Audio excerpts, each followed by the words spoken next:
Hello, it is Ryan, and we could all use an extra bright spot in our day, couldn't we? Just to make up for things like sitting in traffic, doing the dishes, counting your steps, all the mundane stuff. That is why I'm such a big fan of Chumba Casino. Chumba Casino has all your favorite social casino-style games that you can play for free anytime, anywhere with daily bonuses. That should brighten your day a little. Actually, a lot. So sign up now at ChumbaCasino.com. That's ChumbaCasino.com. No purchase necessary. VGW Group. Void where prohibited by law. See terms and conditions. 18+. Hey guys, it is Ryan. I'm not sure if you know this about me, but I'm a bit of a fun fanatic when I can. I like to work, but I like fun too. It's a thing. And now the truth is out there. I can tell you about my favorite place to have fun. Chumba Casino. They have hundreds of social casino style games to choose from with new games released each week. You can play for free anytime, anywhere. And each day brings a new chance to collect daily bonuses. So join me in the fun. Sign up now at ChumbaCasino.com. No purchase necessary. VGW Group. Void where prohibited by law. See terms and conditions. 18+. From Hollywood, it's time now for Johnny Dollar.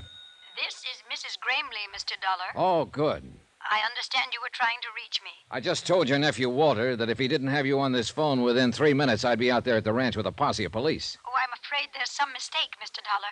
You see, I told Walter I didn't wish to talk with you. You what?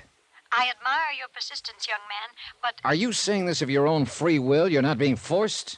How ridiculous. Who's there with you? Just my nephew Walter and his wife Hilda.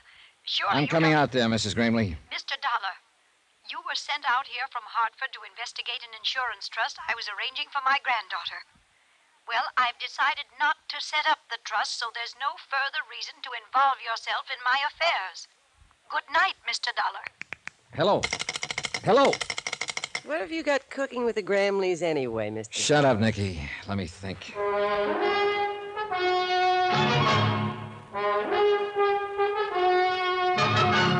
Tonight and every weekday night, Bob Bailey in the transcribed adventures of the man with the action-packed expense account, America's fabulous freelance insurance investigator. Yours truly, Johnny Dollar.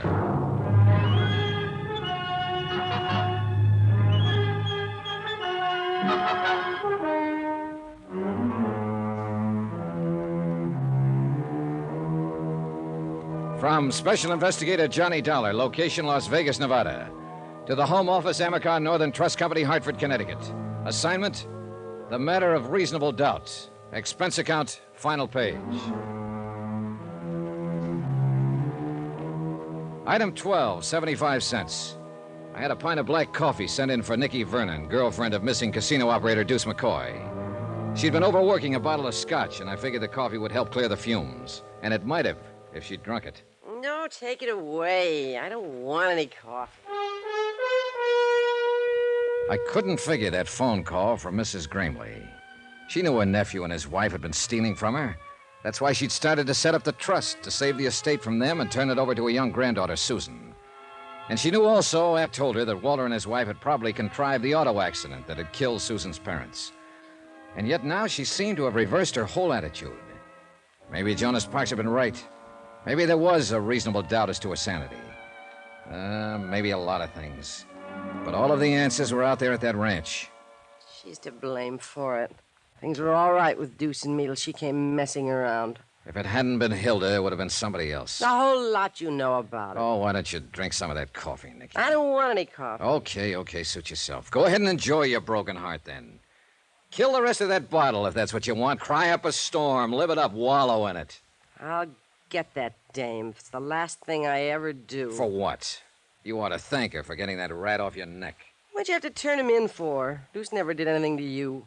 He never had the chance. Well, what's he supposed to have done that's so horrible? It's more what he tried to do. Oh, sure. You happen to know young Susan Gramley? Yeah, I've seen the kid. Why? Well, your lover boy phoned her out at the ranch earlier this evening, disguised his voice, said he was a friend of mine. He tried to get her to meet him on the old Boulder Cutoff out in the middle of the desert. If you think Deuce would try to date up a 16-year-old kid, you're crazy. Nicky, I think he was going to kill a 16-year-old kid. It's her fault. Hilda Gramley. She and her sneaky little henpecked husband got Deuce mixed up in something. I don't imagine he was very hard to mix. That dame's been asking for it for a long time. Yeah, I know, and you're about ready to give it to her. Well, forget it. Sober up, find the nearest exit, and then run like the devil. I want Deuce. So do the police. And they're the ones who are going to get him. They're covering the airport now, the depot, all the highways. Vegas is a tough town to get away from. He hasn't got a chance. It's just as much your husband's fault. Why didn't he keep her at home? Why didn't he... Oh, for the love of... You keep on playing that same old record, you're going to wear a groove right through your brain. Maybe so. Now, look, I got things to do. Are you going to be all right here alone? Well, I'm just fine. I never felt better in my life. Then you've already got it halfway made. So why don't you double up and get even? Try some of that coffee. You're a real busy guy, Mr. Dollar. You put the finger on a man with one hand, and at the same time you try to sober up his girl with the other. Sure. And if I had a broom, I'd sweep the office. Well, then why don't you go be busy someplace else? That's exactly the idea. All right, kid, you're on your own. Good luck, Nicky. Good luck. Huh. What do you care what kind of luck I have? Oh, I don't know. I picked up my car and drove out across the desert toward the Flint Rock Ranch. I couldn't quite imagine Mrs. Gramley being intimidated. The idea of Walter and Hilda standing over her, holding a gun at her head and making her say things against her will was pretty unbelievable.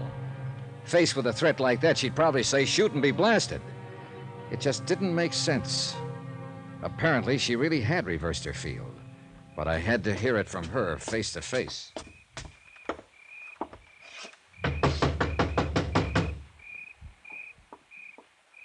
Who is it? Johnny Dollar, open up. I said open up. What's the idea? Mrs. Gramley told you to stay away from here, didn't she? I don't know. There was static in the phone. I want to hear her say it again. You don't What do you mind think if you're I'm doing? Coming in? All right, Walter, let's go talk to Mrs. Gramley. Look, Dollar, you haven't got that much weight to throw around. Suppose we get it straight right now and save a lot of time. I came out here to talk to Mrs. Gramley, and I'm going to talk to her. Now, if you want to go at it bare knuckle, let's get started. Or if you're thinking of that gun routine again, go ahead and pull it. I'm packing one myself. And if you're not going to make any kind of a move, then you just stand right there with your face hanging out while I go on in and talk. What's going on in here, Walter? Good evening, Mrs. Gramley. Dollar won't take no for an answer. He just forced his way in. I'm glad to find you looking so well. I thought I'd made myself clear on the phone, Mr. Dollar. Really? Come on, let's go on into the living room where we can all be more comfortable. Come back here. I must insist that you leave at once. Who was at the door? What are you doing here? Well, if it isn't Hilda, the lovely lady who likes money, gifts, and excitement. Fine. That's why I came out, to stir up a little excitement. I think you're taking a good deal upon yourself, Mr. Dollar. You know, I'm a little surprised at you, Mrs. Gramley. I thought you wanted me to follow the case through.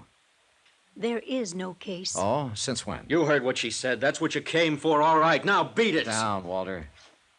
Mrs. Gramley, are you telling me you're going to drop this whole thing, let this pair here edge you out and Susan along with you and take the whole estate? You can put any interpretation on it you like. Just as long as you leave this house at once, and please don't come back. You have no right to interfere. And what about your son and his wife? Have you forgotten that those two leeches there killed them? You're out of your mind. Am I? What do you think, Mrs. Gramley? Am I out of my mind? I'm afraid you are. My son and his wife were killed in an automobile accident. A terrible tragedy, but unavoidable. Sure it was. After Walter and Hilda here set it up. Will you please leave now? Have they threatened you? Is that it? Are you scared to talk? Because if you are, speak up. I imagine I can handle them. You're being quite ridiculous, Mr. Dollar. Will you now go, please? It beats me. It really does. If I hadn't... I'll answer it. Hello? Who? If that's for me, you better let me take it. They know I'm here. All right, take it. Nobody's stopping you. It was Will Connors on the phone. He'd been keeping in close touch with the police, and he was calling to tell me what had happened. Deuce McCoy had been arrested. He'd been picked up at the airport trying to board a plane and was being taken to the city jail. I hung up the phone and told the three of them what Will had said. That touched off the fuse. Arrested? Deuce has been arrested? At the airport? I don't get it. But you will get it, Walter. Deuce will talk. He'll spill the whole thing. And I think we'll be able to make a case against you and Hilda even without Mrs. Gramley's testimony. Susan, was she with him? Is she all right? Mrs. Gramley, Susan has been in my hotel room with Will Connors for the last... So that was the hold they had over you. They told me this man Deuce had phoned her and tricked her into meeting him. Susan doesn't trick so easy. She called me Get and your I... hands up, Dollar. Oh, now it's a little late for a gun, Walter.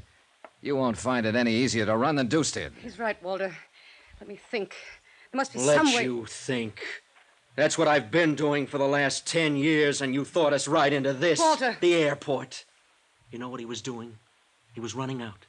The kid didn't show. He knew something had gone wrong, and he was taking a powder. And not even telling me. There's no time now Left us here holding the bag. And now you say, let me think. Why didn't you think before? It was your idea, cutting him in on this. No, she's got a lot of cute ideas. Nicky, She's a real little brain. what the devil are you doing here? Slumming, Mr. Dollar. The door was open, so I walked in. You mind? Look, whoever you Look are. what, sucker. I've seen guns before. Why didn't you use it on them? When they were playing you for their #1 patsy. What are you talking about? Deuce McCoy. And that little sneak you're married to there.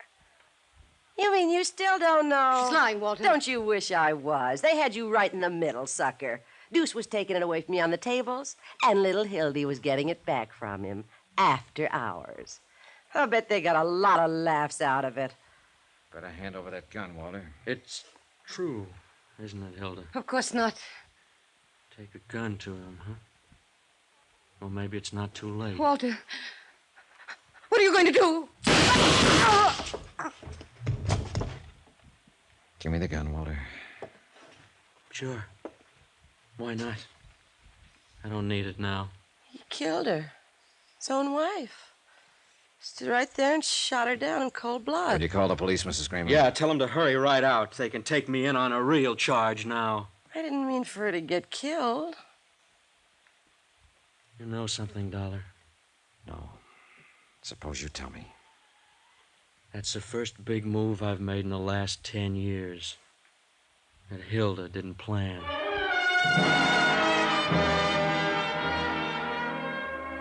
Expense account item 14, $305.20. Hotel and incidentals in Las Vegas and transportation back to Hartford.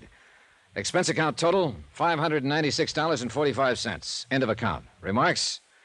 Well, I can't figure out why she had to go messing around that way when she already had a man of her own, her husband. Of course, it didn't amount to much, but not many men do. What'd you expect to find in this world? Pearls in all her oysters? A turkey in her soup?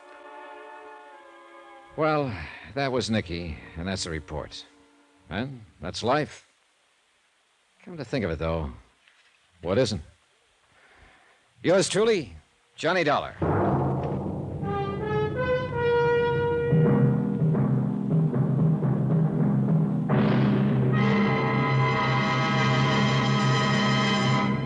Now, here's our star to tell you about next week's intriguing story. Next week, Indestructible Mike, the most amazing character I ever met. A man with 9 lives at least. Join us, won't you? Yours truly, Johnny Dollar.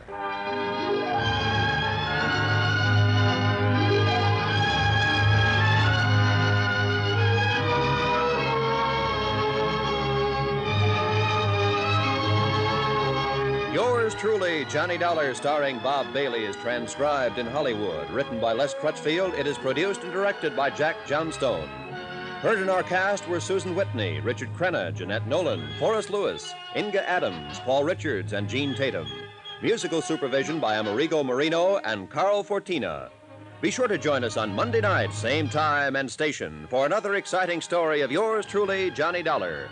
Roy Rowan speaking.